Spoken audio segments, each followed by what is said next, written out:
Yang kedua, kami haturkan permohonan maaf karena seawalnya kegiatan ini akan dibuka oleh Kepala Pusat Riset Kesejahteraan Sosial Desa dan Konektivitas, yakni Profesor Ali M. Humaydi. Cuman karena di waktu yang bersamaan beliau ada agenda mendampingi Bapak Kepala BRIN, sehingga beliau berhalangan dan sayalah yang akan membuka acara ini. Yang kedua,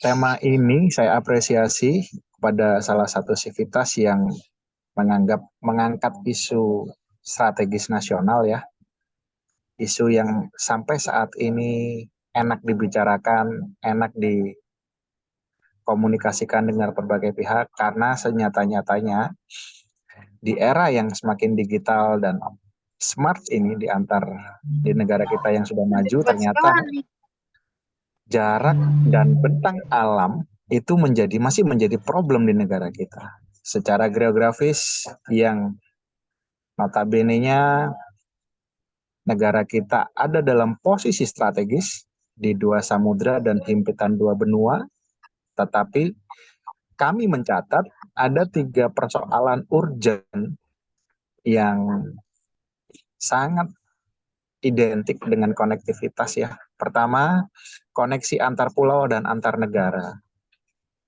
Ini banyak hal yang melatar belakangi, terlepas aspek geografinya, tapi secara sosial kultural ada persamaan, tapi karena batas yurisdiksi sebuah negara, karena kita sudah mendeklar kita negara Indonesia dan tetangga-tetangganya, kondisi ini membuat hal-hal yang perlu dicermati. Yang kedua, bagaimana negara Indonesia, dalam hal ini pemerintah pusat maupun daerah, berkomitmen untuk penyediaan infrastruktur dasar dan lanjutan. Ini yang menjadi concern kita, utamanya beberapa tulisan yang pernah ditulis oleh Pak Joko dan tim misalnya, terkait infrastruktur, bagaimana kebutuhan-kebutuhan dasar masyarakat ada di sana. Yang ketiga adalah yang lebih kompleks gitu ya, pengembangan ekonomi kawasan perbatasan itu sendiri. Sebelum acara ini mulai, kita sempat berdiskusi ringan bahwasanya di bentang alam Indonesia strategis ini ternyata di masing-masing wilayah kawasan perbatasan yang notabene-nya beragam dan sangat menarik, ternyata memunculkan keunikan-keunikan sendiri, utamanya di Indonesia Timur, kawasan Indonesia Timur misalnya. Untuk hal inilah kami, kelompok riset, pusat riset kesejahteraan sosial desa dan konektivitas yang di dalamnya ada 5 kelompok riset, yaitu 1 konektivitas ruang wilayah, 2 kelompok riset pemanfaatan teknologi inovasi dan pengetahuan lokal, yang ketiga adalah kelompok riset modal sosial dan kemitraan, dan keempat adalah perlindungan dan jaminan sosial, yang terakhir pemberdayaan masyarakat dan transformasi sosial, memandang bahwasanya isu mengenai optimalisasi dan konektivitas antar pulau di sekitaran perbatasan Provinsi Sulawesi Utara dan negara tetangga ini menjadi tema yang layak untuk kita diskusikan. Kenapa? Karena untuk mengembangkan 3 isu besar tadi ternyata membutuhkan kolaborasi antar stakeholder, antar jenjang pemerintahan, bahkan kalau perlu agreement dengan negara tetangga. Mungkin itu ya catatan yang bisa saya sampaikan. Semoga diskusi ini membawa manfaat dan memberikan pencerahan bagi kita semua. Saya akhiri, bila taufik walhidayah. Wassalamualaikum warahmatullahi wabarakatuh. Selamat berdiskusi. Waalaikumsalam. Terima kasih Mas Ardit atas kata sambutannya. Memasuki agenda selanjutnya yakni pemaparan materi terkait optimalisasi konektivitas antar pulau-pulau di sekitaran perbatasan Sulawesi Utara dengan negara-negara tetangga yang akan disampaikan oleh Bapak Dr. Mikael Mamentu. Beliau merupakan dosen dan Kepala Pusat Studi ASEAN LPPM Universitas Samratulangi. Pada sesi materi kali ini juga akan dipandu oleh moderator yakni Bapak Dr. Andes Joko Sulistiono, MIP. Adapun akhir dari sesi materi akan ditutup dengan sesi tanya jawab. Kepada Bapak Joko, waktu dan tempat saya persilahkan. Terima kasih Mbak Naswa sebagai MC. Assalamualaikum warahmatullahi wabarakatuh. Salam sejahtera bagi kita semua. Yang terhormat Ketua Kelris, Mas Aditya Wicaksono, pemapar Dr. Michael Mamentu, dan teman-teman Sivitas yang ada di PRKSDK maupun mahasiswa-mahasiswa Universitas Samratulangi yang berada di Manado yang diagendakan lewat Zoom. Seperti yang dinyatakan oleh Ketua Kelris Mas Adit tadi bahwa judul tema kali ini yaitu optimalisasi konektivitas antara pulau-pulau di sekitar perbatasan Sulawesi Utara dengan negara-negara tetangga. Kami hadirkan narasumber yang cukup mumpuni karena beliau adalah salah satu dosen yang dari awalnya semenjak lulus dari Hubungan Internasional Universitas Padjadjaran, beliau menggeluti dosen di Universitas Samratulangi. Tapi sebelum beliau memaparkan paparannya, perlu kita simak dulu CV beliau ya. Bu Michael Mamentu itu lahir di Jakarta 14 Oktober 61. Beliau sebagai dosen tetap di Fakultas Ilmu Sosial Ilmu Politik Universitas Samratulangi. Kemudian lihat pendidikannya di S1 di Hubungan Internasional Unpad, S2 Kajian Amerika di Universitas Indonesia, S3 Administrasi Publik Universitas Padjadjaran. Dari awal beliau bekerja sampai sekarang sebagai dosen FISIP Universitas Samratulangi. Selain itu, pada tahun 2000-2002 beliau ketua program studi politik di FISIP Unsrat. Tahun 2017 sampai 2018 ketua laboratorium FISIP Unsrat. Kemudian tahun 2012 sampai sekarang itu dosen pascasarjana Universitas Samratulangi di program studi pengelolaan sumber daya pembangunan. Dan semenjak tahun 2018 sampai sekarang beliau sebagai kepala Pusat Studi ASEAN LPPM Universitas Samratulangi.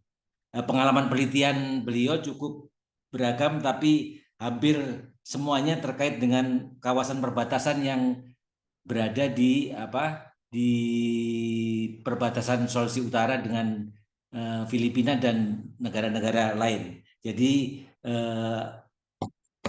hampir semuanya terkait dengan itu.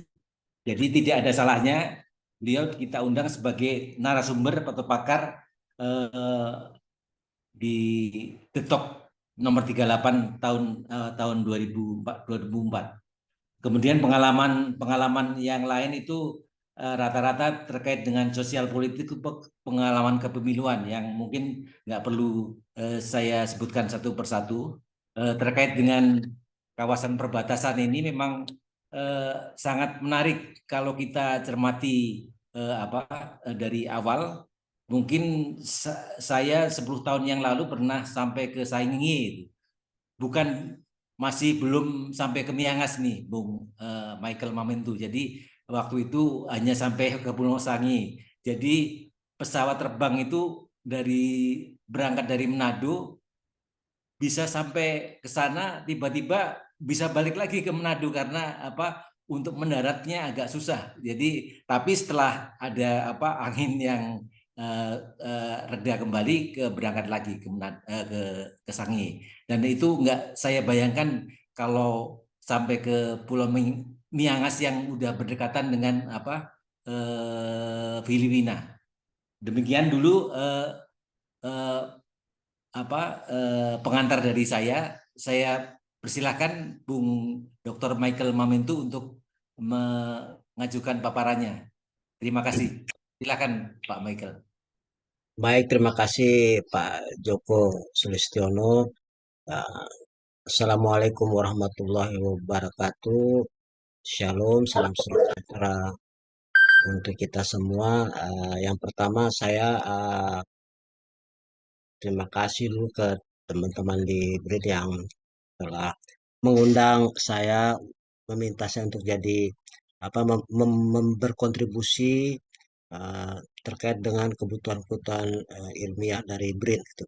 Nah, mudah-mudahan apa yang akan saya presentasikan ini setidaknya bisa dimanfaatkan oleh para bapak, ibu-ibu, teman-teman di BRIN untuk kegiatan-kegiatan selanjutnya, dan bahkan barangkali bisa sebagai bahan untuk usulan-usulan kita terkait dengan kepada pemerintah, maksudnya terkait dengan sebetulnya kebijakan apa yang pas yang untuk ditetapkan untuk wilayah-wilayah perbatasan kita. Eh, jadi apa yang saya akan presentasikan di sini adalah merupakan rangkuman dari beberapa penelitian yang telah saya lakukan dengan teman-teman, dan juga hasil rangkuman dari beberapa materi-materi yang saya presentasikan dengan berbagai lembaga instansi pemerintah. Misalnya presentasi saya dengan Bappenas terkait dengan kegiatan mereka untuk revitalisasi undang-undang tentang keamanan laut, kemudian juga dengan Dewan Ketahanan Nasional, kemudian dengan Kementerian Polhukam, dan juga dengan tentunya dengan Direktorat Asia Tenggara, Direktorat Kerjasama Asia Tenggara dari Kemenlu. Mudah-mudahan materi yang sederhana ini bisa ada manfaatnya, tapi izinkan saya akan mulaikan saja ini gitu. Pak Joko, Mas Joko, tolong diingatkan kalau saya sudah terlalu banyak menggunakan waktu yang berlebihan. Kadang-kadang kita Silakan aja. suka Ya. keasikan dan juga Waktu sampai jam 12, jadi siap, silakan aja Bu siap. Michael. Jadi ada teman-teman juga di ruang Zoom ini, saya meminta mahasiswa-mahasiswa saya untuk ikut dalam kegiatan ini. Kebetulan kami di Unsrat ada mata kuliah namanya mata kuliah Kepasifikan gitu ya. Mata kuliah ini mata kuliah universitas gitu. Ditetapkan karena posisi strategis kita Unsrat di Sulut yang berhadapan langsung dengan Pasifik gitu. Termasuk juga berarti di dalamnya adalah isu-isu tentang perbatasan. Saya izin untuk share screen ya, Pak Joko. Kan.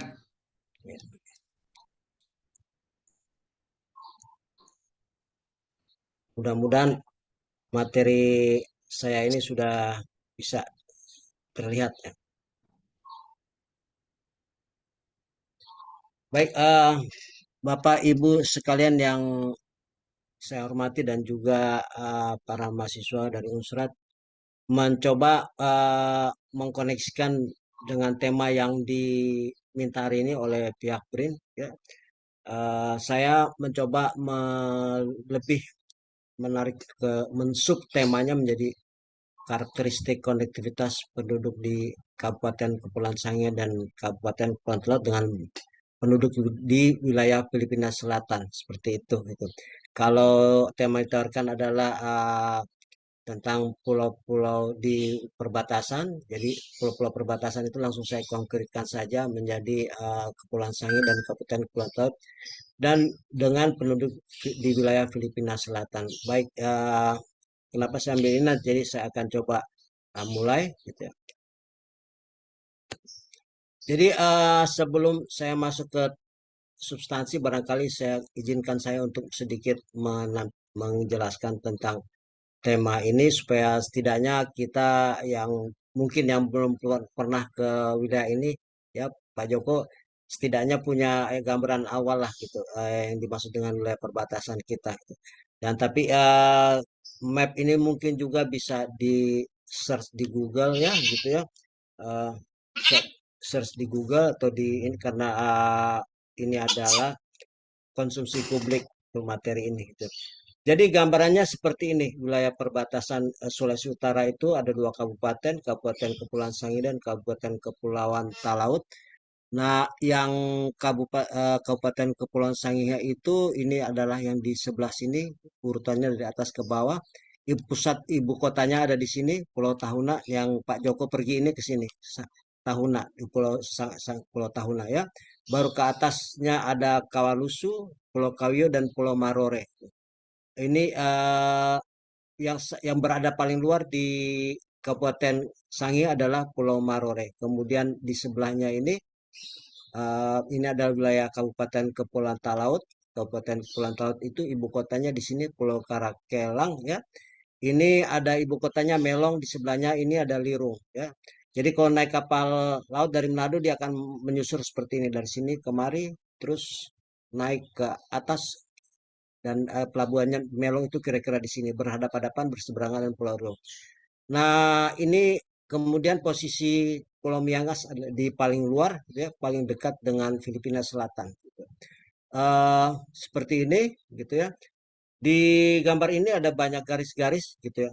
Garis-garis ini tentang perbatasan, garis batas perbatasan laut Indonesia Filipina, gitu ya. Yang barangkali teman-teman di BRIN mungkin sudah tidak aneh dengan gambar ini. Kalau yang garis ini adalah zona ekonomi eksklusif versi Indonesia. Gitu. Nah, garis ini yang dibuat berdasarkan Treaty of Paris tahun 1898, gitu ya.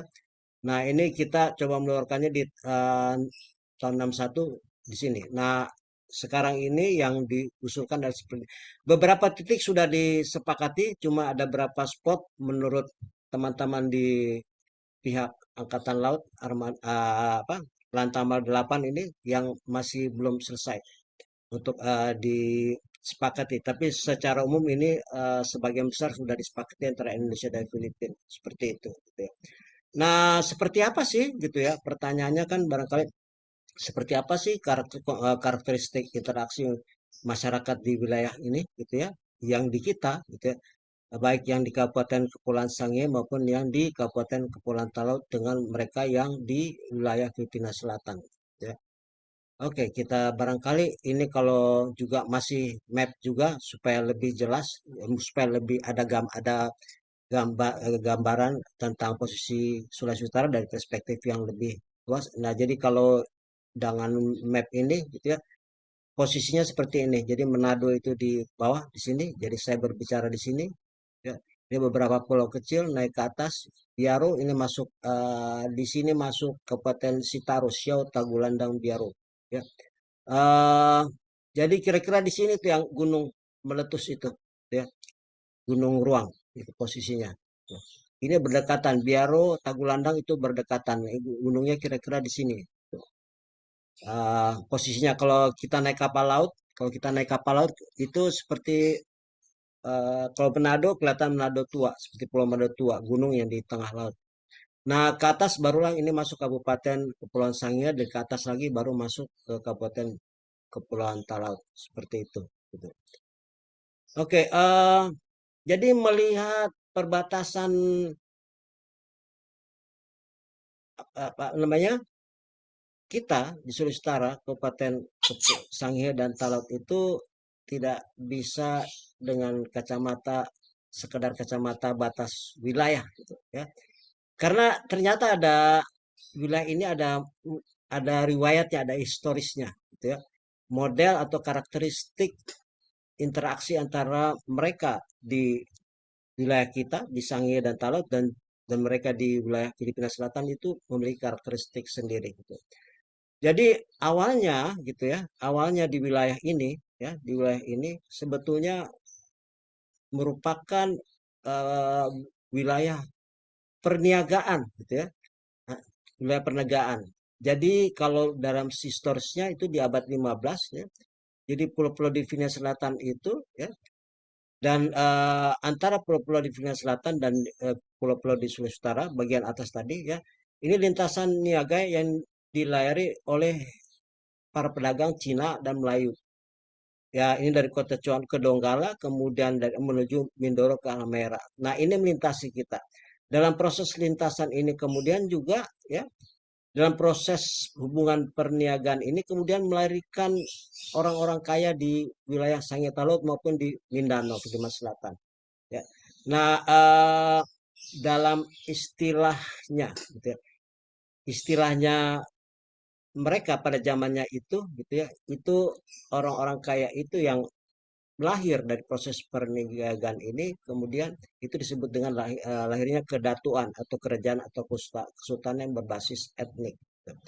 Nah, barangkali yang saya sampaikan ini bisa dilihat beberapa buku-buku tua peneliti-peneliti luar Belanda yang menulis tentang wilayah perbatasan kita. Nah, apa yang disampaikan ini ada di buku ya atau penelitian dari kawan kita juga ya Pak Alex Ulayan ya, yang beliau sangat fokus tentang sejarah ya, masyarakat di wilayah perbatasan kita. Jadi basisnya seperti ini.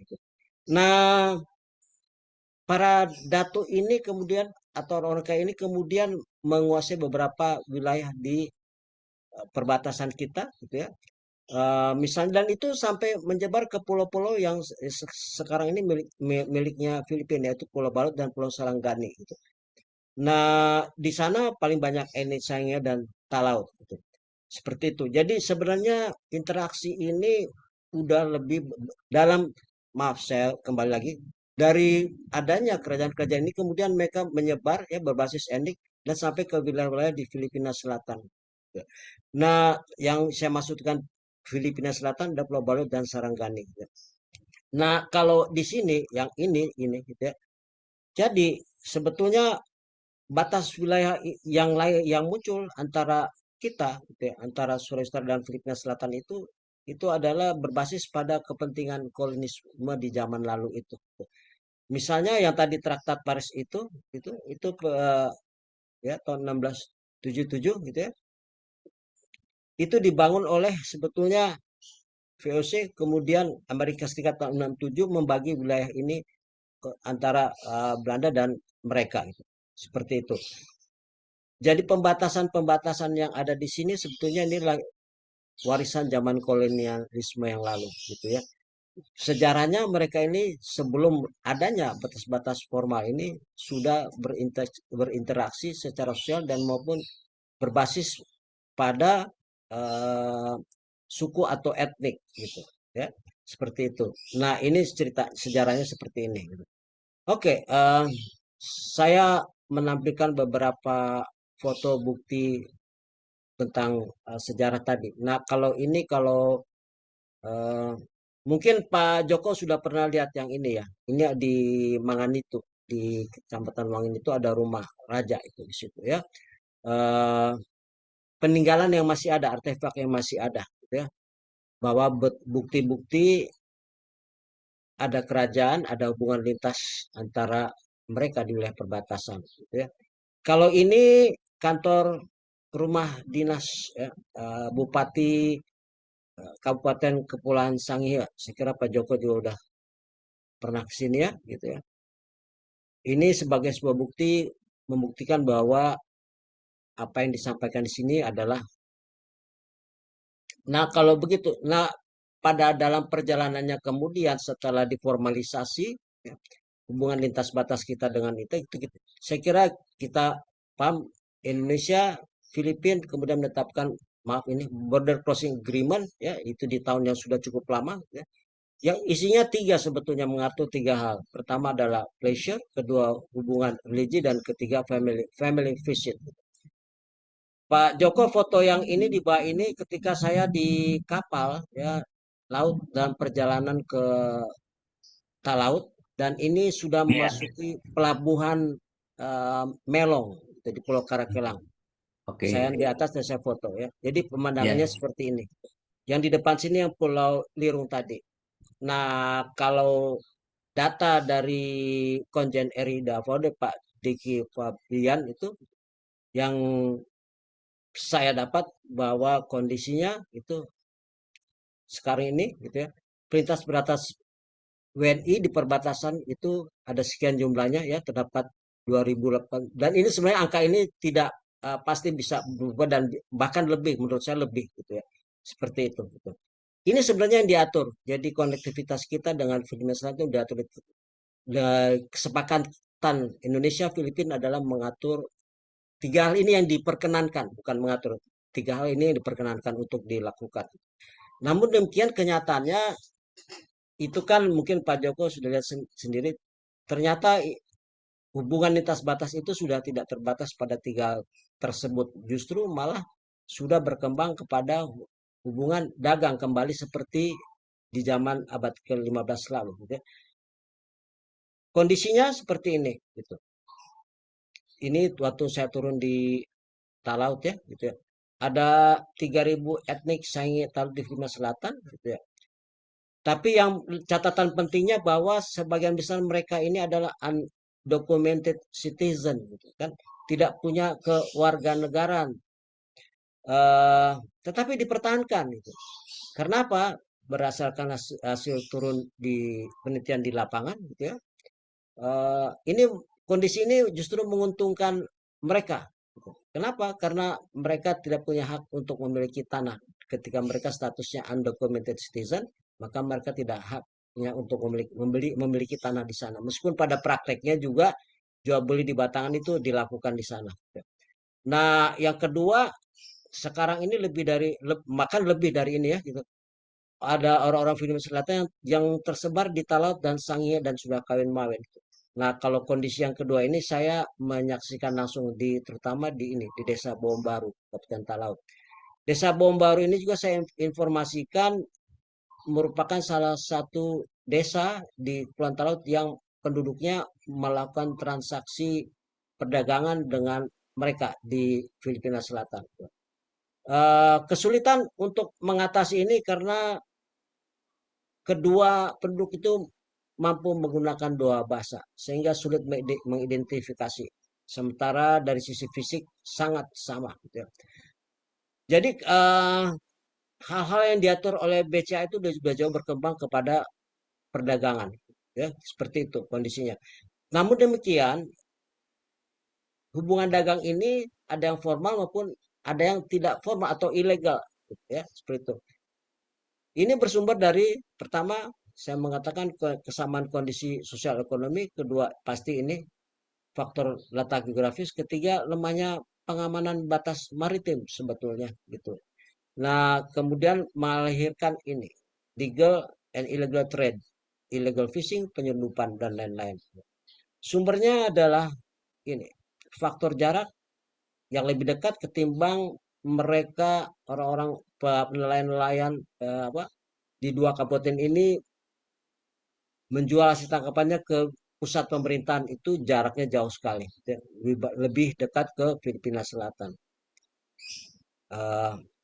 Next, foto-foto ini adalah dokumentasi dari hasil kegiatan kami. Nah, ini adalah teman kami, senior kami, Pak Alex Ulayan, yang beliau pergi ke wilayah Filipina Selatan. Jadi ternyata keluarga yang ditampilkan di sini adalah orang-orang Sangihe yang udah bertahun-tahun tinggal di sana, tinggal di Filipina Selatan, di wilayah Sarangani, Balut dan sekitarnya, di Mindanao ya. Nah, ini saya turun di Kabupaten Kepulauan Talaut, yang ini adalah keluarga yang memilih kembali ke wilayah kita, ya. Bapak ini ceritanya menceritakan bahwa dia lahir di pelabuhan di General Santos, gitu, ya. Lahir di pelabuhan. Uh, Sudah bertahun-tahun tinggal di sana dan memilih untuk kembali ke Kabupaten Talaut. Sekarang melakukan usaha membuat perahu, tetapi gitu, bahan bakunya itu dari Filipina. Karena menurut Bapak ini, ya, kualitasnya itu jauh lebih baik daripada produksi lokal. Ya. Ini adalah kepala desa di sana, ya, Bapak ini. Ini juga tidak mudah untuk bertemu dengan mereka karena ada kekhawatiran, kecurigaan dan rasa was-was mereka itu akan menjadi ya seperti itu, ketakutan, was-was bahwa saya akan oke, jadi gitu ya. Pada dasarnya ada 2 model, gitu ya. Kalau di si perniagaan legal dan ilegal. Yang legal itu kita ekspor tuna cakalang, ya, plywood dan alat rumah tangga. Yang ilegal itu rokok, minuman keras, alat rumah tangga. Bagaimana ini? Biasanya gitu ya. Di samping melakukan membaikkan juga di dalam kapal juga tersedia rokok dan lain-lainnya. Kalau rokok kita itu yang paling laku itu di wilayah Filipina Selatan adalah Surya 16. Ini menurut para nelayan ya. Jadi mereka membahas sebanyak-banyaknya di sana dengan dijual dengan harga dibayar dengan peso, keuntungan lebih besar. Caranya seperti apa? Mereka tiba di wilayah sana, buka bungkus, pasang satu batang dan mereka sudah hafal bau rokok surya seperti itu. Ini yang legal. Ini saya baru wawancara kemarin kebetulan dengan salah satu apa namanya pengekspor ikan tuna dan cakalang ke General Santos. Resmi berizin gitu ya. Eh, Sebetulnya kalau dikelola benar keuntungannya besar sekali buat kita gitu ya. Kalau di manage dengan benar oleh perbatasan ini keuntungannya besar sekali. Karena dalam seminggu itu paling tidak kapalnya membawa 3 ton ikan tuna ke Jensan. Itu pun dalam 1 bulan bisa 4 kali bahkan lebih. Itu pun juga belum bisa memenuhi permintaan yang pihak di Jensan yang meminta kalau bisa 8 ton lah setiap kirim. Tapi mereka belum mampu untuk memberikan itu. Ini baru salah satu perusahaan dan yang resmi kalau menurut informasi ada 2 ya gitu. Uh, yang melakukan perdagangan ikan ke wilayah General Santos itu. 3 ton dalam seminggu dan ini juga diminta lebih. Jadi ini menurut saya pelajaran pentingnya adalah sebetulnya Jensan itu ingin menjadi pusat pelelangan ikan di wilayah Asia Tenggara. Sebetulnya seharusnya kita bisa ambil itu posisi itu. Gitu. Kalau ini wilayah perbatasan ini dikelola dengan benar. Oke, nah yang ini kalau Pak Joko mungkin lihat ya waktu ke Tahuna ini ada toko di pusat kota di Tahuna toko ini gitu ya. Toko ini menjual barang-barang produksi Filipin. Bapak Ibu kalau ke sana bisa dapat ini. Bisa juga dapat minuman Filipin, tapi itu agak sembunyi-sembunyi untuk dapat itu. Oke, kalau saya lanjut lagi persoalan yang ilegal itu, kalau saya mau inventarisir ya berdasarkan data, pertama adalah rokok miras, kemudian persoalan pencurian ikan, penyusupan dan penyelundupan. Nah, kalau perompakan ini yang lucu adalah ketika nelayan kita masuk ke wilayah Filipina Selatan, waktu masuk tidak diganggu. Tetapi ketika mereka akan kembali ke wilayah kita, maka itu akan dikejar karena penduduk di sana itu para perompak itu udah paham bahwa kita udah bawa uang dari sana, gitu ya. Nah ini masih menjadi PR besar untuk TNI kita. Gitu. Sumbernya ini gitu ya 1, 2, 3, 4. Tapi saya memberikan membold ini karena di dalam setiap seminar web yang melibatkan TNI AL di Sulawesi Utara ya di setiap seminar di setiap FGD yang salah satu pembicaranya atau pesertanya adalah dari pihak TNI Angkatan Laut selalu ya keluhannya adalah ini kapal kita nggak mampu artinya apa saya mau mengatakan lebih dari 10 tahun kebutuhan fisik itu belum terpenuhi karena seminar itu dari sekitar tahun 2010 FGD yang kita lakukan soal perbatasan dan selama 10 tahun lebih itu juga tetap keluhan ini selalu muncul selalu mereka sampaikan gitu. Barangkali ini gambaran aja gitu ya. Ini tentang mapping persoalan sosial ekonomi di wilayah perbatasan kita ya. Ini BCS ini pos lintas batas di Kabupaten Sangihe, yang ini pos lintas batas di Talaut gitu ya. Macam-macam problemnya ya. Ini mewakili problem yang ada di lapangan ya, illegal entry, yang ini wilayah penyelundupan dan lain-lain. Saya membaca tornya Pak Joko gitu ya, ada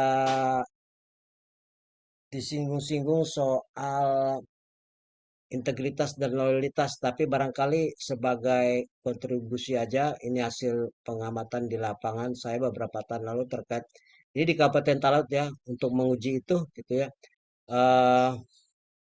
Ada beberapa poin itu kami mengambil ini aja karena jumlah kecamatan tidak banyak ya. Saya coba menentukan jumlah responden seperti ini dari distribusi pendidikan itu di sana tertinggi masih ini ya. Barangkali sudah berubah sekarang ini ya. 35% tertinggi adalah SLP sederajat gitu. Tentunya ini karena 2 tahun lalu ya sarjana sekarang udah bertambah di sana. Tapi ini pendapatan saya kira tidak jauh berubah ya. Dari sisi pendapatan tertinggi itu adalah di sini, gitu ya. Eh, 1,5 sampai 2 juta. Nah, ini cara mereka melakukan kontak dagang dengan masyarakat Filipina gitu. Salah satunya dari kalau dari ini yang di Talaut ya, mungkin di Sangihe berbeda. Di Talaut itu sekian persen di darat gitu. Nah, kalau saya hasil klarifikasi di lapangan, salah satu desa yang apa namanya pusat interaksi ini adalah di Bom Baru tadi gitu. Kalau kita ke sana ada beberapa produk Filipina yang bisa ditemukan di sana. Eh, ini alasan melakukan perdagangan lintas batas gitu ya. Ini alasan pertama, keuntungannya besar itu 79,5%. Kedua, kenapa beli di sana gitu? Tertinggi menyatakan itu lebih murah gitu ya. Nah, ini salah satu contoh aja. Ini saya yang foto ini gitu ya. Jadi ini mesin tempel dibeli oleh masyarakat desa Bom Baru ya. Tentunya bekas, tapi ini jauh lebih murah daripada harga domestik. Ini di rumah kepala desa, tapi kepala desa mata saya tutup. Nah, ini adalah tatakan gelas gitu. Tapi ini bahannya dari wilayah kita gitu ya. Bahan masyarakat Jawa Barat itu menyebutnya ini bahannya namanya jari-jari gitu ya. Diproduksi Filipina dijual lagi ke kita gitu ya. Padahal ini kan ini sederhana seharusnya bisa. Gitu. Nah, ini soal dukungan terhadap kebijakan pemerintah lokal. Pada prinsipnya sebetulnya mereka mendukung masyarakat di sana mendukung apa kebijakan-kebijakan lokal. Yang berikut distribusi ekspektasi terhadap perhatian pemerintah itu sangat tinggi sekali. Jadi kalau misalnya pilkada atau pilgub itu partisipasinya itu Mas Joko lebih dari 90% yang menggunakan hak pilih. Nah,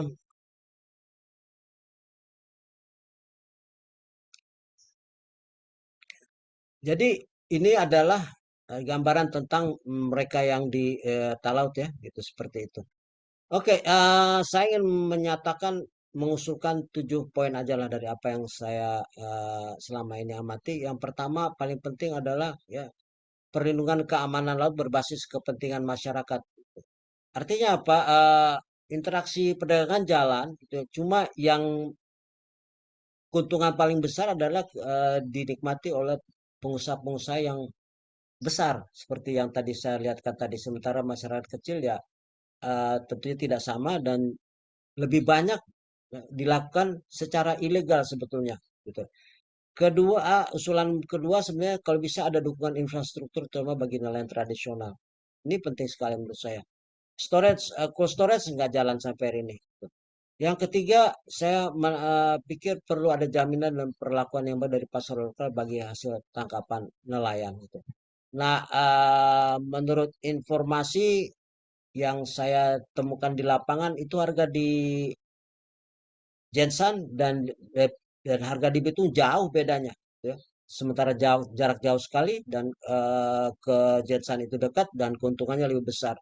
Perlakuan yang saya maksudkan begini, kalau ikan masuk ke Bitung itu dibuat grade-nya dulu, grade 1, 2, 3 dan selanjutnya. Tapi kalau menurut mereka kalau mereka bawa ke sana itu model apapun tetap diberikan harga yang sama.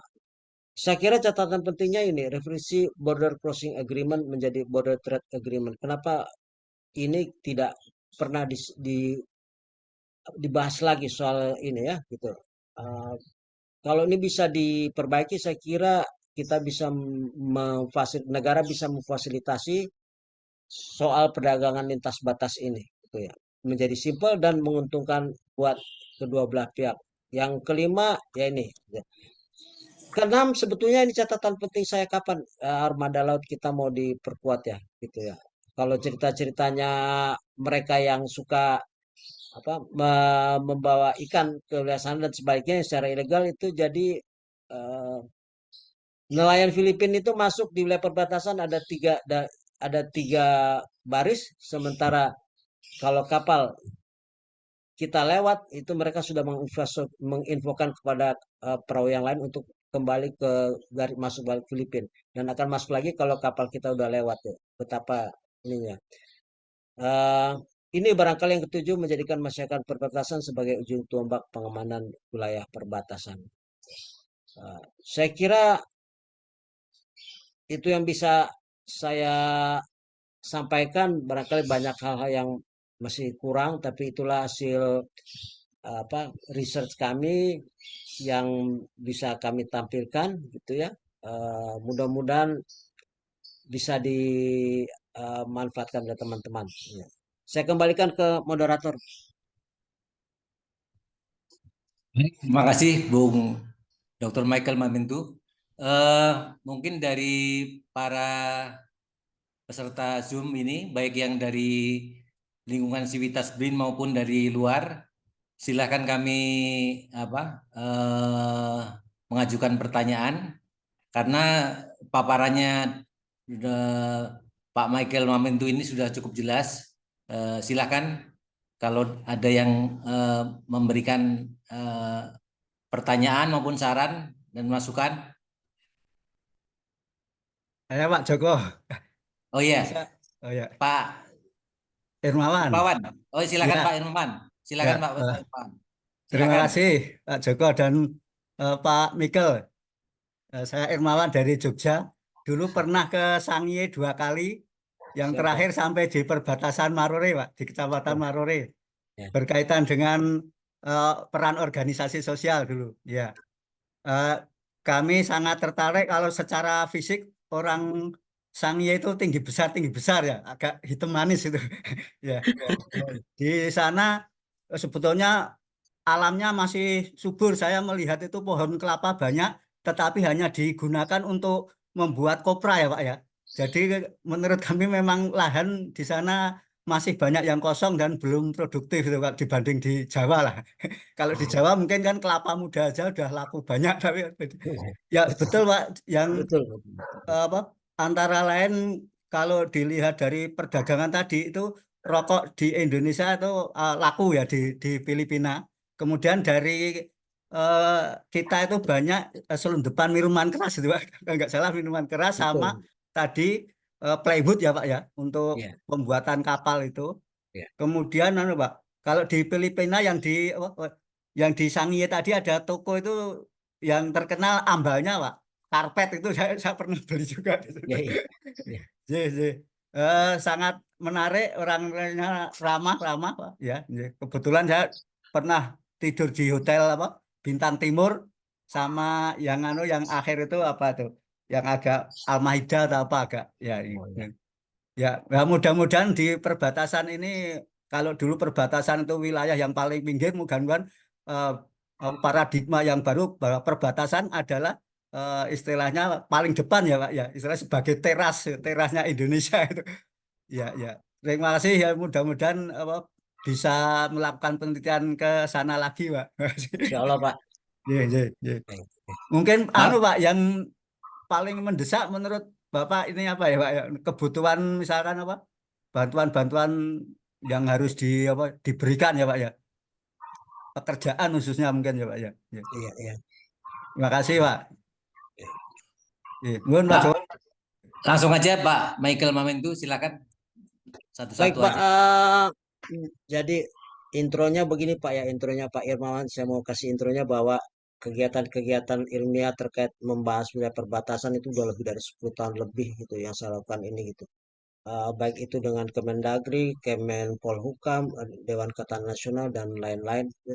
Eh, tapi sampai hari ini, sampai kita berhadapan ini, saya belum melihat ada aksi yang jelas yang dilakukan oleh pemerintah pusat maupun daerah. Banyak faktor Pak ya, misalnya di daerah juga faktor politiknya itu ya.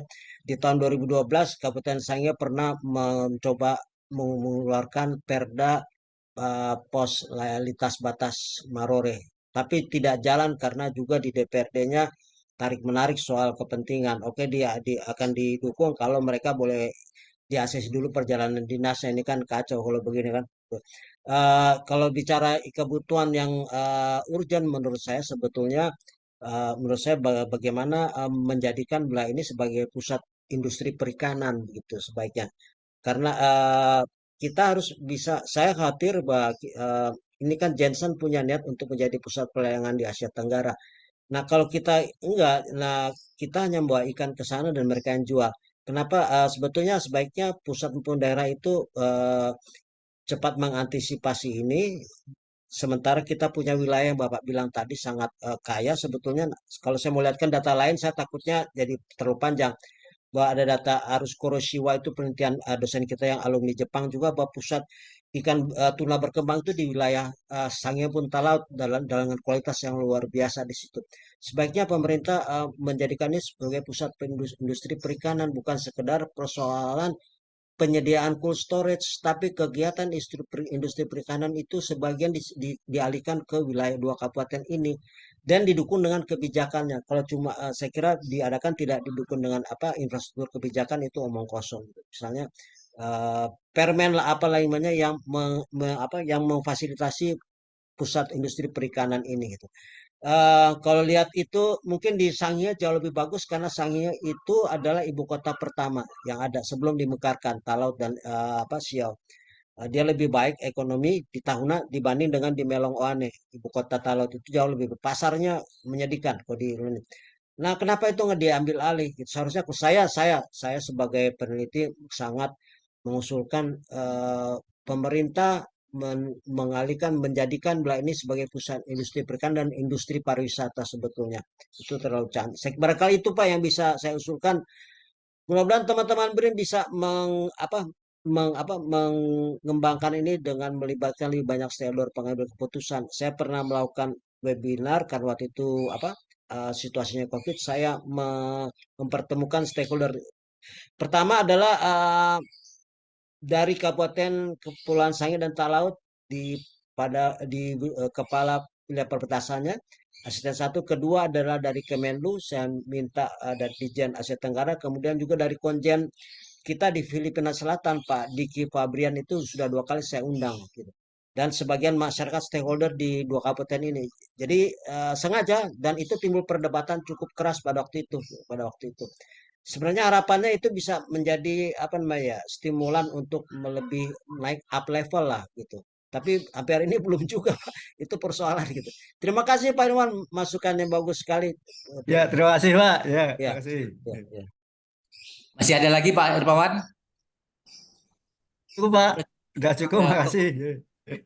yang lain silakan, kami persilakan memberikan pertanyaan maupun saran Pak Joko. kepada Pak Narsu. Ya, Ya, selamat siang.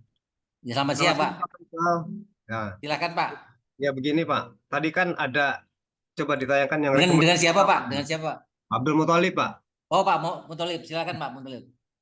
Rekomendasi yang tadi Pak Michael tayangkan itu ya, ada satunya Pak rekomendasinya Pak. Ada berapa? 9 atau berapa tadi itu? Izin Pak ya. Salah satunya kan ada regulasi ya, regulasi tentang apa? Nah ini yang 4 Pak, nomor 4 Pak ya. Iya, iya. Border Crossing Agreement. Padahal saat ini kan ada namanya RCEP itu, Regional Comprehensive Economic Partnership, semacam perjanjian perdagangan bebas ASEAN yang 10 negara itu ya. Itu kaitannya bagaimana Pak? Kalau tadi Bapak bilang adanya regulasi tentang aturan itu, padahal di RCEP itu eh, sudah dibentuk ya, sudah dibentuk untuk 10 negara ASEAN, salah satunya Indonesia sudah masuk ke sana. Karena ada indikasi bahwa setelah Indonesia masuk dalam RCEP itu, ternyata ada peningkatan perdagangan. Signifikan angkanya itu, Pak, untuk peningkatan perdagangan di ASEAN.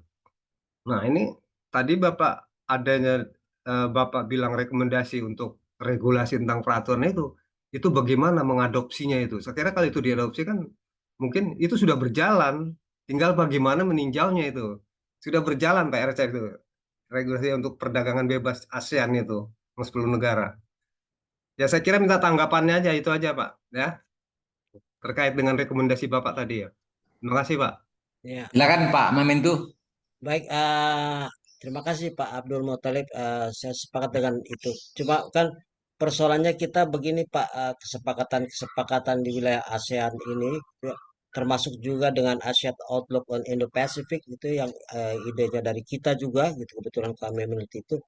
Sampai hari ini belum ada turunan teknisnya begitu. Bagaimana secara teknis operasional itu dilaksanakan? Oke, kesepakatan ini ada, MOU ada, tapi seringkali tindak lanjut untuk mengatur itu secara teknis ini yang belum keluar. termasuk juga barangkali saya menarik ini kepada wilayah yang lebih kecil, wilayah kita perbatasan Sangihe dan Talaut dengan Filipina Selatan. Filipina Selatan itu di sini yang kalau yang formalnya itu di Davao, General Santos, kemudian ada beberapa pulau-pulau kecil, ada Sarangani dan Balut. Di situ juga yang tadi dicerita awal sebenarnya banyak orang kita juga itu juga adalah wilayah-wilayah transaksi perdagangan laut kita. Nah, masalahnya begini, masalahnya di kita ini kan lebih banyak yang ilegalnya daripada yang legalnya, Pak, gitu. Ya. Soal perdagangan ikan ini, gitu. Nah, yang saya maksudkan kenapa daripada kita daripada kita berhadapan dengan perusahaan ilegal ini, kenapa tidak diatur secara lebih teknis? Oke, ada kesepakatan itu, tapi turunannya seperti apa? Nah, contohnya begini Pak ya, saya lupa tahunnya 2020 kalau nggak salah 2019 Indonesia Filipina sepakat untuk melakukan pelayaran roll on roll off gitu. Roll off.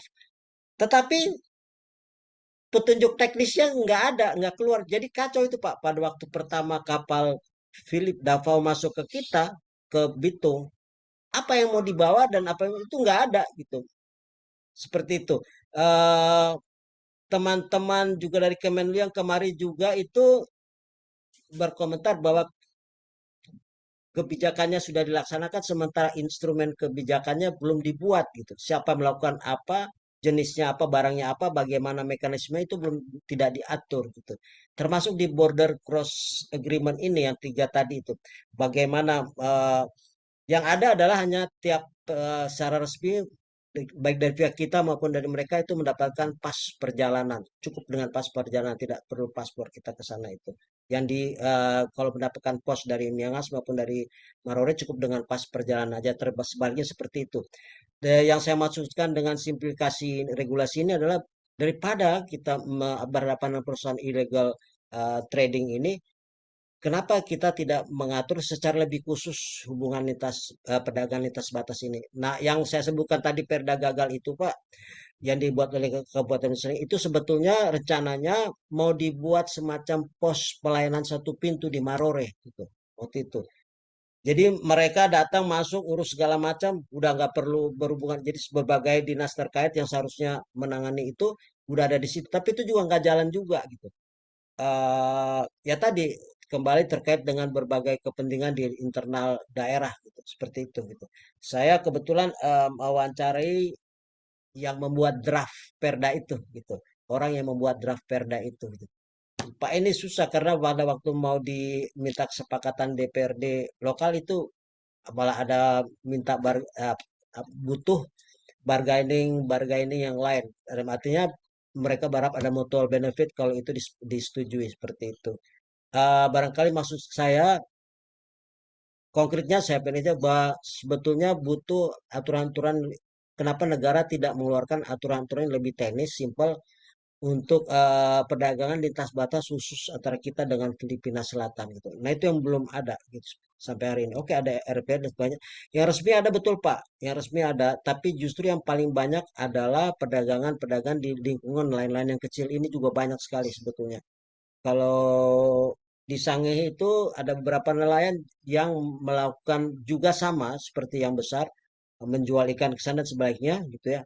Tapi dalam mekanisme yang tidak, menurut saya tidak berbasis pada aturan-aturan yang dikeluarkan oleh government. That's the problem gitu. Kalau kita memfasilitasi sebenarnya kita bisa untung. Masalah kalau salah satunya adalah misalnya kita masyarakat nelayan Sangihe itu lebih suka menggunakan tenaga awak dari Filipina Selatan dengan seperti itu kondisinya dengan alasan bahwa mereka jauh lebih rajin dan lebih tahan di laut dibanding awak nelayan lokal. Barangkali itu maksud saya Pak itu. Terima kasih itu. Mudah-mudahan bisa terjawab ya. Jadi kesimpulannya bahwa Regional Comprehensive Economic Partnership untuk 10 negara ASEAN itu, khususnya untuk Indonesia Filipina Pak ya, berarti belum terimplementasi sepenuhnya Pak ya. Iya, karena Ya, ya. saya bisa berani menyampaikan itu karena Oh ya. artinya begini di level yang pengusaha besar ya mungkin itu karena mereka merujuk kepada aturan-aturan formal hubungan perdagangan tapi Persoalannya ada karakteristik yang unik di wilayah kita, justru perdagangan lintas batas ini banyaknya di level sosial yang ke bawah gitu. Interaksi seperti tadi yang saya sampaikan tadi, mereka yang pernah lahir di sana dan kembali ke sini atau sebaliknya itu sampai hari ini masih melakukan transaksi jual beli, tetapi lebih banyak sembunyi-sembunyi kan seperti itu gitu. Kenapa ini nggak difasilitasi yang seperti ini? Karena jumlahnya cukup besar. Saya kira itu Pak. Terima kasih Pak. Iya, sama-sama. Makasih Pak Joko ya. Ya. Mungkin menarik tadi yang diungkapkan oleh Pak Michael Mamentu, Bung Michael Mamentu tentang Roro tadi yang disebutkan, sebenarnya ada kebijakan Roro antara RI Filipina. Masalahnya itu kan antar dua negara. Kalau Roro di antara misalnya di Mentawai dengan Padang itu kan karena satu negara berlangsung lancar. Ini gimana nih Pak Mutolib nih yang ex dari Kementerian Perhubungan? Kalau Roro di antara dua negara ini apakah perlu dibicarakan secara detail teknis atau gimana nih Pak Mutolib? Kayak gitu kali jadi kayak narasumber dong. Bukan ini, Iya. ini kan Bapak Ya kalau Roro itu kan Pak ya, kalau Roro ya, konsepnya itu adalah angkutan kapal ya sebagai ya. jembatan penyeberangan sebetulnya. Bukan angkutan barang, tapi angkutan di mana di dalamnya angkutan kendaraan beserta muatannya. Konsepnya seperti itu. Saya kira di Roro itu juga ada barangnya Pak ya. Barangkali ada mobil truk dan lain sebagainya. Ya karena memang dari kepabeanannya memang belum ada dibentuk di sana. Jadi mau pengawasan juga sulit gitu loh. Jadi bukan hanya untuk penumpang aja. Kalau untuk Roro itu ada juga barang tapi bukan barang curah. Artinya barang yang ada di dalam kendaraan seperti truk gitu. Itu kan sulit sekali. Barang di dalam kendaraan itu kan sulit sekali mendeteksinya Pak. Barang apa saja dari mana kemana kan nggak tahu. Di Roro itu hanya diangkut berapa unit kendaraan dengan berat muatan sekian. Kecuali kalau mungkin kapal laut ya, barangkali barang-barangnya itu kan sudah jelas, di manifestnya itu ada. Tapi kalau di Roro tidak ada manifest itu Pak. Hanya bentuk laporannya berbentuk jumlah penumpang, jumlah angkutan kendaraan, tapi manifestnya tidak ada. Jadi sulit sekali untuk mengidentifikasi barang-barang tersebut dari mana, apa, dan mau kemana. Itu yang sulit kalau untuk angkutan Roro. Makanya perlu juga memang diadakan satu perjanjian Pak kerjasama mungkin hanya untuk Indonesia Filipina ini bagaimana untuk mengatasi wilayah perbatasan seperti ini karena saya kira hanya satu-satunya di Indonesia yang berbatasan angkutan Roro, angkutan laut, angkutan Roro yang ada berbatasan dengan negara lain cuma di Filipina ya. Kalau negara lain kan nggak ada. Kalau di Malaysia kan angkutan darat ya. Hanya Filipina aja. Kalau Singapura ada ke Malaysia Pak, Malaka itu ada. Tapi itu kan hanya kapal-kapal nggak sebesar seperti kapal Roro gitu loh. Ada di sana juga tapi angkutan penumpang. Tapi di sana sudah ada pabean. Jadi sudah ada mungkin instrumen-instrumen kebijakannya sudah ada, aturan sudah ada. Bagaimana tentang kepabeannya? Tapi kalau untuk di Filipina belum tahu Pak seperti apa itu. Belum ada kayaknya itu Pak. Ya. Oke, terima kasih Pak Saya Abdul boleh Muthalib. jelaskan, Mas, Oke Pak boleh Michael menanggapi. tentu. Jadi Iya. awalnya kan itu Pak Abdul kesepakatan antara Jokowi dan Duterte ya. Tahunnya saya agak lupa 2019 apakah 2012 atau 2020. Kesepakatan untuk niatnya adalah untuk memperkuat perdagangan perbatasan antara Indonesia bagian utara dengan Filipina bagian selatan. Artinya Davao Bitung sebetulnya intinya Davao Bitung. Tujuannya memperkuat perdagangan ketimbang seperti yang saya jelaskan tadi. Jokowi kemudian bertemu Duterte membuat kesepakatan itu ditandatangani. Nah, kemudian tujuannya tadi memperkuat perdagangan antara Davao dan kita Sulawesi Utara itu. Uh, Pelayaran perdana saya lupa tanggal persisnya itu kapal dari Filipina masuk. Cuma persoalannya seperti yang Bapak bilang tadi, mekanisme infrastruktur semua belum disiapkan pada waktu itu. Misalnya belum ada pertemuan antara kadin kita dengan kadin mereka di sana. Mereka punya apa, kita punya apa. Anda butuh apa, kita butuh apa. Sebagian sama persis sudah ada di sini gitu. Misalnya dari sisi ketersediaan Palawija dan lain semua ada di Sulawesi Utara dan juga di sana gitu. Sementara ada kesulitan misalnya soal tadi mobil di sana setir kiri kita setir kanan di sini Pak gitu. Kemudian pabeannya imigrasinya bagaimana mekanisme itu belum diatur semua. Sementara infrastruktur kebijakan belum disiapkan, kapal sudah datang ke sini gitu. Sementara belum ada pembahasan secara lebih khusus gitu ya untuk menyamakan membaca kebutuhan masing-masing antara kita dan mereka itu belum dilakukan. Maka kapal pertama mereka datang ke Bitung dengan sekian barang, banyak barang ya kosong, eh, tidak laku juga gitu. Kembali kosong karena kita nggak tahu mau apa ke sana dan bagaimana mekanismenya. Itu persoalannya gitu. Seperti itu yang terjadi pada waktu itu. Barangkali sekedar informasi yang saya bisa sampaikan ke teman-teman di BRIN. Terima kasih Mas Joko. Terima kasih, Mas Bung Mamentu. Kami persilahkan yang akan memberikan pertanyaan maupun saran dan masukan. Masih banyak waktu ini. Izin Pak Joko. Ya, silakan dengan Ini siapa? ada pertanyaan Pak di room chat Pak.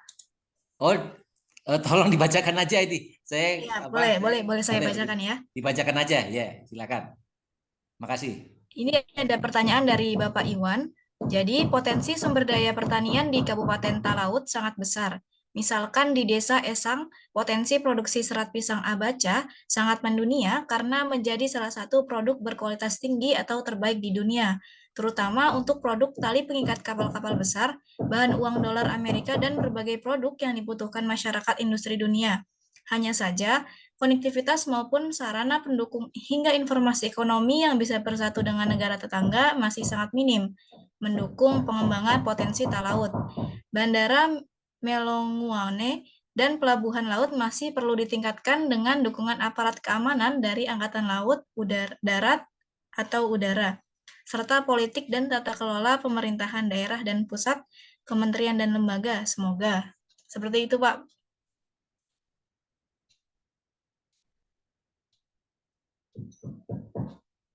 Pak Joko masih mute. Silakan. Langsung aja. Saya kira terima kasih. Saya kira maaf Ibu Najwa, siapa tadi ya, dari siapa pertanyaan itu? Ibu Najwa masih mute. Iya, mohon maaf.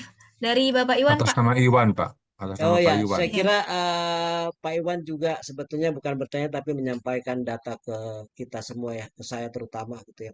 Soal potensi di wilayah Talaut, betul memang beberapa kali saya turun ke sana. Itu saya lupa namanya, ada pohon pisang yang daunnya itu bisa dipakai untuk membuat dolar ya. Nah, yang kedua adalah ini Pak Iwan juga hasil turun saya ke sana yang lalu, beberapa tahun lalu itu buah pala di sana itu luar biasa. Menurut anak-anak di sana yang uh, pala inilah yang menjadi sumber mereka bisa kuliah di Unsrat di Manado. Itu karena produksi palanya luar biasa. Jadi produksi pala di Talaut dan juga di saya mau bilang di Siau juga di Kabupaten Sitaru itu adalah buah pala yang paling berkualitas gitu. Nah, jadi intinya begini yang ingin saya sampaikan sebetulnya kalau memang ini yang selalu saya ulang-ulang ketika saya diminta menjadi partisipan di berbagai forum seminar FGD soal perbatasan.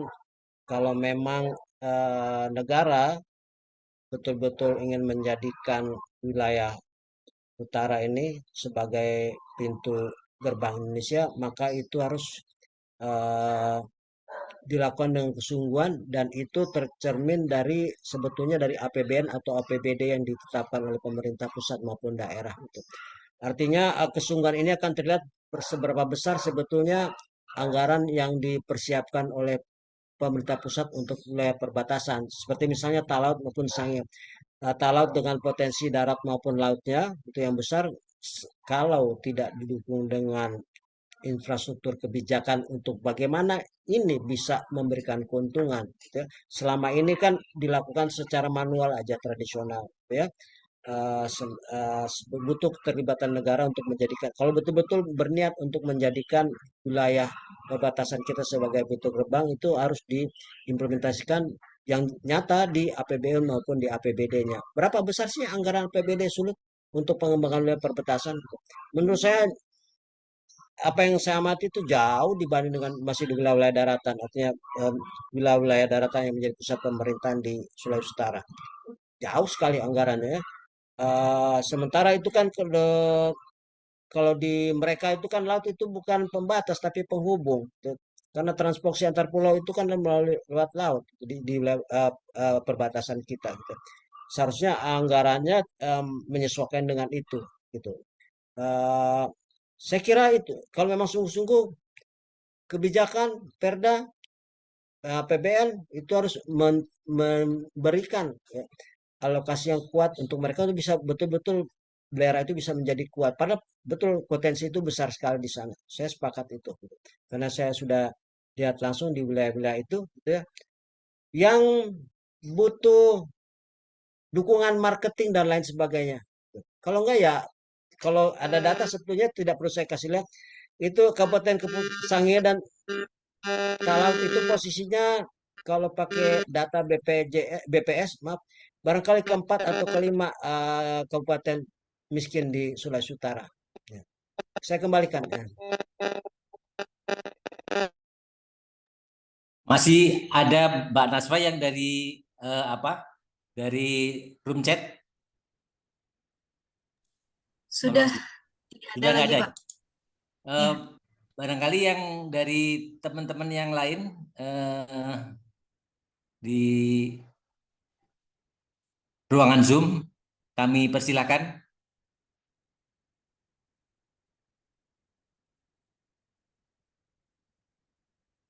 Dari mahasiswanya mungkin, dari mahasiswanya. Bung Michael Mamentu, jangan takut-takut sama dosennya. Enggak, saya malah menunggu nih anak-anak saya ini kok nggak ada yang muncul ya. Ini ada 3 kelas. Ada beberapa mahasiswanya ya, kalau saya lihat. Iya, banyak ya. Tapi saya menunggu mereka untuk aktif dalam diskusi ini karena itu kan terkait dengan mata kuliah saya ya, kepasifikan gitu, dan mereka sudah masuk pada tahapan diskusi kelompok pada minggu-minggu ini sampai terakhir ujian semester sudah masuk ke sana. Tapi kok nggak ada yang muncul pertanyaan? Saya juga nunggu-nunggu nih. Mana ini ada Monik, ada dan lain-lain, Anesya, ada Miracle, Shalom. Iya, silakan. Ya. Silakan yang dari mahasiswa Unsrat, barangkali ada yang ditanyakan sama Pak dosennya.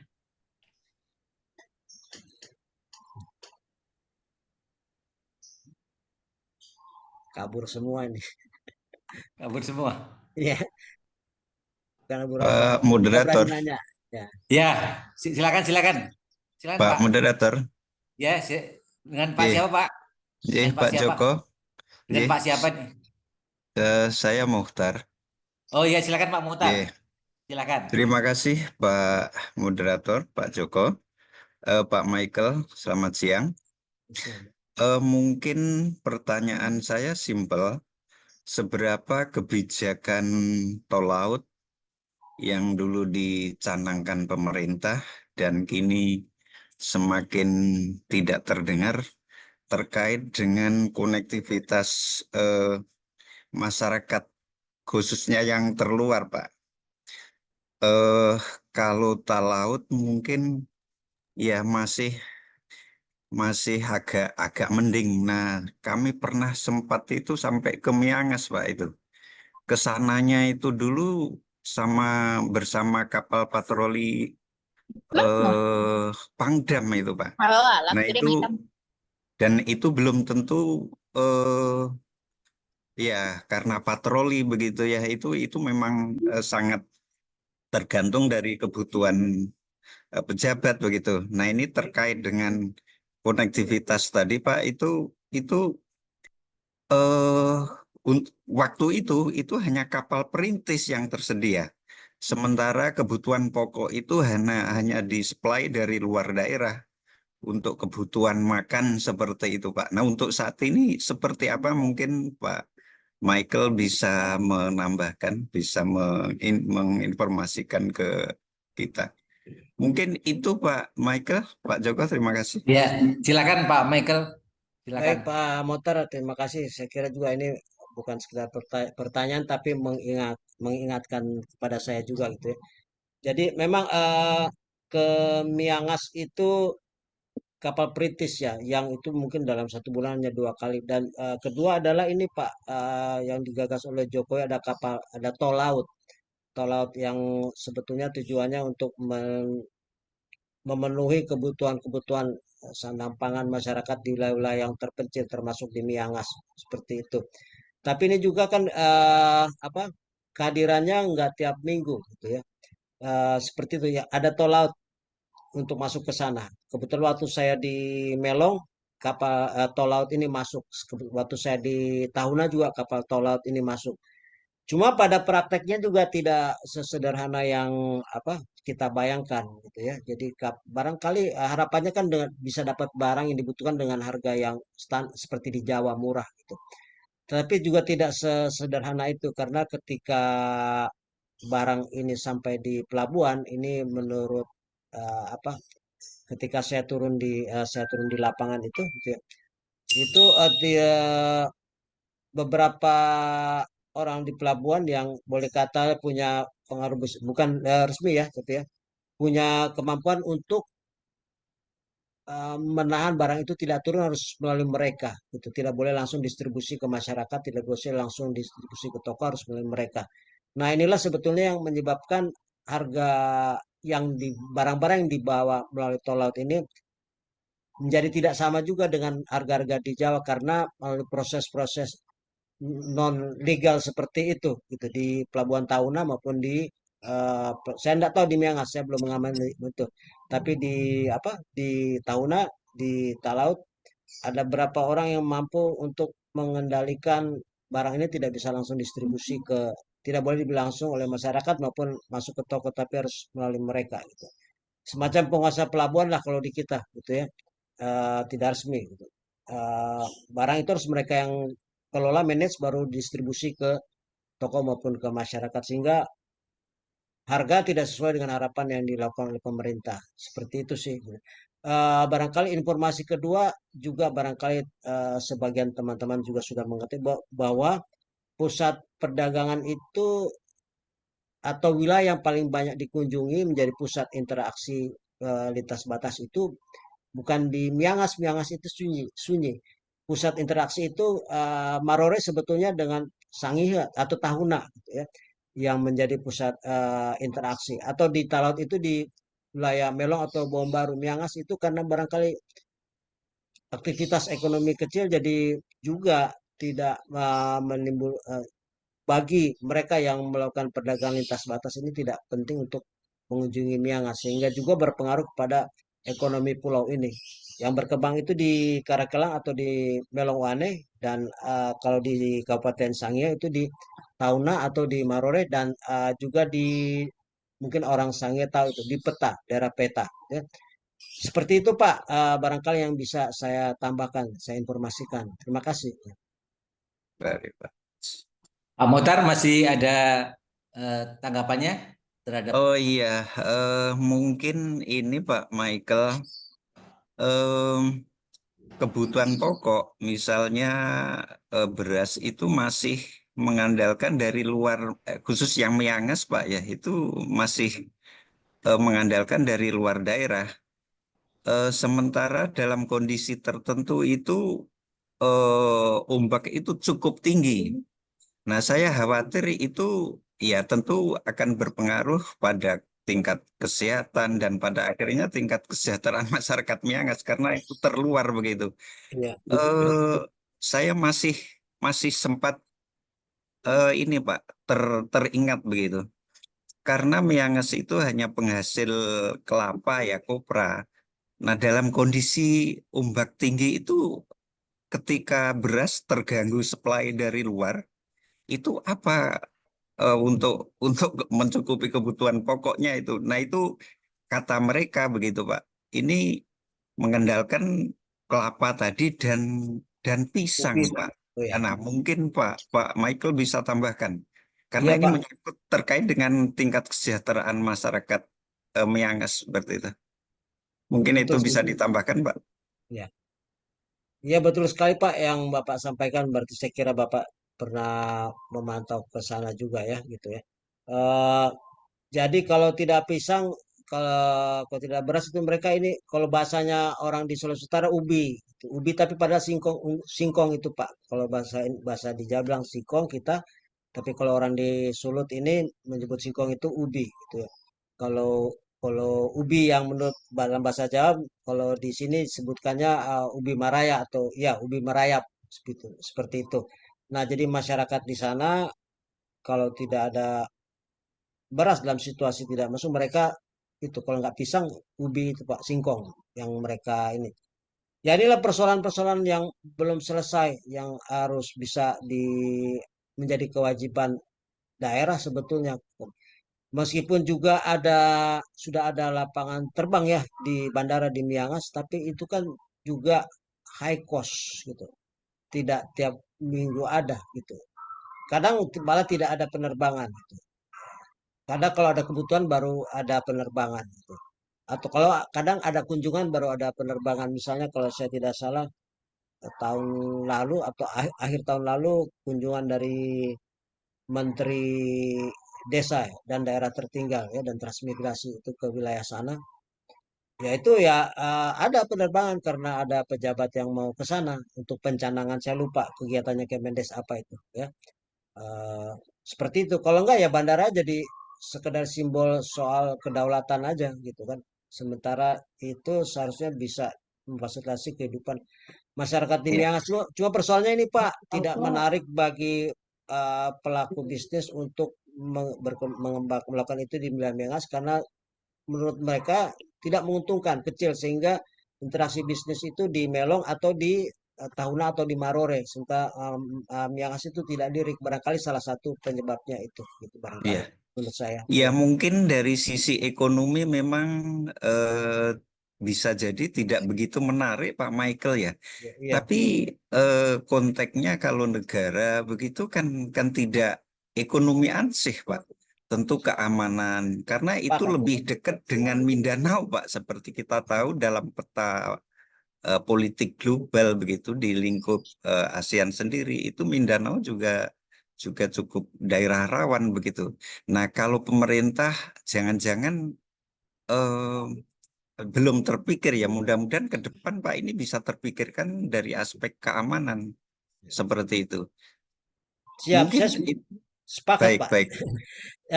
Ada beberapa potensi di wilayah itu tapi di wilayah laut yang belum dieksplorasi sama sekali. Saya ada mapnya gitu ya. Kebetulan camat yang pernah jadi camat di Miangas itu adalah alumni mahasiswa saya yang memberikan data Miangas. Saya agak takut agak lama menampilkan di sini karena harus saya search Ya, ada di folder mana.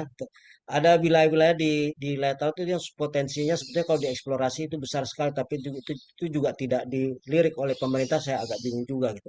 Padahal kalau itu bisa ya taruhlah kita ngomong agak kasar soal bisa diserahkan ke investor yang itu sebetulnya bisa tapi itu iya, tidak dilakukan. Barangkali itu iya. Pak. Sepertinya belum banyak berubah Pak Michael ya Siap, Miangas ya. siap Jadi betul Pak. waktu kami ke sana itu Miangas itu jadi daerah khusus Pak. Jadi satu desa, satu kecamatan seperti itu. Dan kalau infonya seperti Bapak sampaikan, saya melihat itu juga banyak belum terperhatikan oleh pemerintah. Artinya kebijakan tol laut yang pernah eh, awal-awal Pak Jokowi dulu sampaikan itu juga belum dirasakan oleh masyarakat dan pada akhirnya tingkat kesejahteraan masyarakat saya melihat itu juga kalau seperti kondisinya seperti ini saya pikir belum banyak beranjak Pak. Sepakat Pak. Ini tuh. Ya, terima kasih Pak Michael. Terima kasih Pak Moderator. Oh, mungkin yang lain barangkali masih ada yang ditanyakan barangkali atau saya mungkin mengomentari Pak Mohtar aja ya dulu ya. Barangkali Miangas itu kan salah satu dari 12 pulau terluar di kawasan Sulut. memang kelihatannya pemerintah kita itu kurang begitu peduli dengan pulau-pulau terluar. Miangas sendiri kalau misalnya dia di akhir tahun itu pas ombaknya besar itu sangat tergantung dari luar. Jadi bahan pokoknya itu hanya kelapa saja. Ya bukan begitu ya Pak Michael Mamentu. Betul. Saya pernah itu mungkin barangkali satu hal yang harus dilakukan oleh pemerintah pusat. Kita wilayahnya itu 2/3 dari wilayah kita tuh laut, jadi otomatis barangkali konsentrasi pembangunan harus ke laut seperti tadi Pak Michael katakan tadi, jangan terlalu ke darat sentris begitu Pak Muhtar. Mungkin barangkali yang lain barangkali silakan.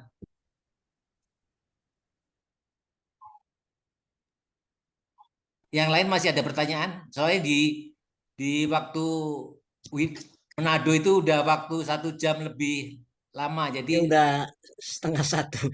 Kalau udah 1:30 ya. Kalau diizinkan kita sudah ada kegiatan lain. Oke. Kalau memang sudah nggak ada pertanyaan, barangkali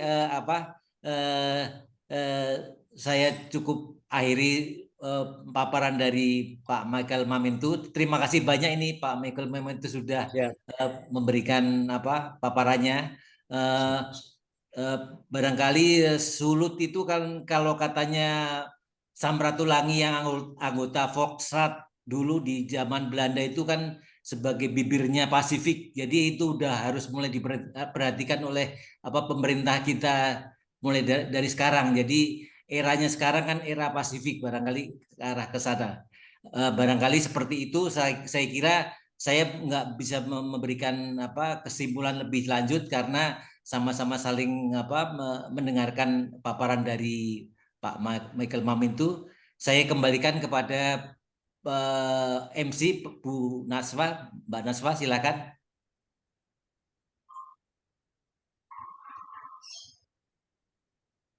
Ini masih ada satu pertanyaan Pak di chat sebenarnya, cuman kalau misalkan Bapak tidak berkenan menjawab tidak apa-apa, saya langsung tutup aja kalau gitu. Ya. Kayaknya udah cukup aja karena waktu saja beda 1 jam. Langsung aja. Ya. Minta maaf saya tidak bisa terus, ini udah ada kegiatan yang harus dilakukan. Saya kembalikan ke MC. Terima kasih. Ya. Baik, dengan selesainya sesi materi dan tanya jawab, maka selesai sudah seri Detox pada hari ini.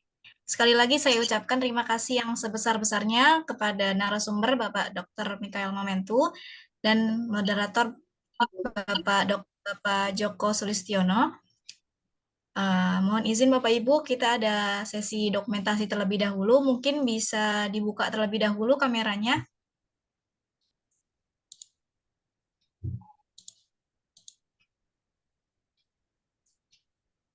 Saya beri waktu 2 menit ya untuk membuka kamera.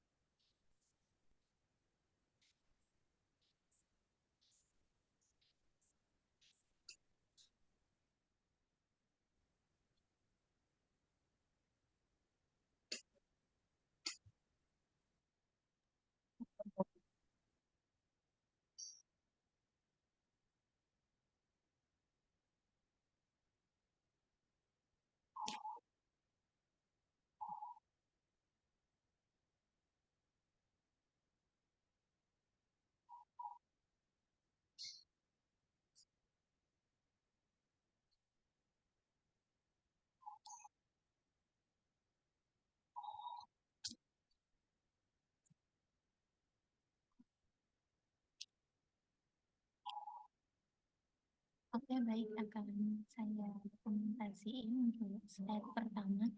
1, 2, 3.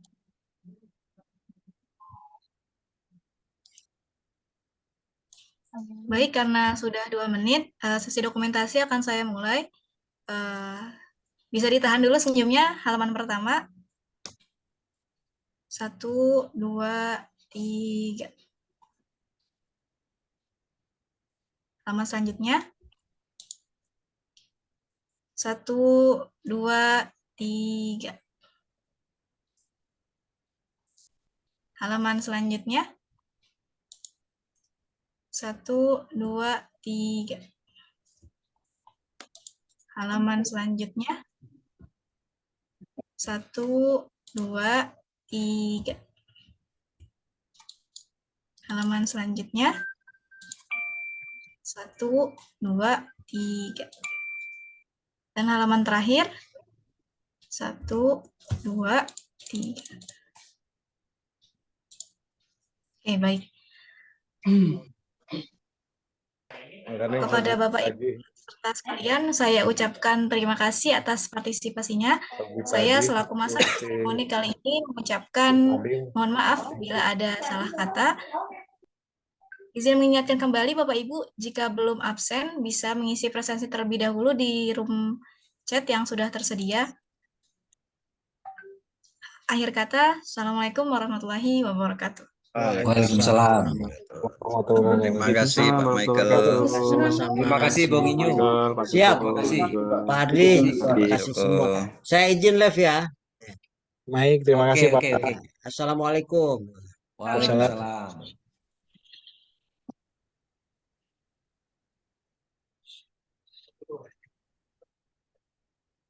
Udah jadi jurnal tuh Pak Eko, Pak Joko.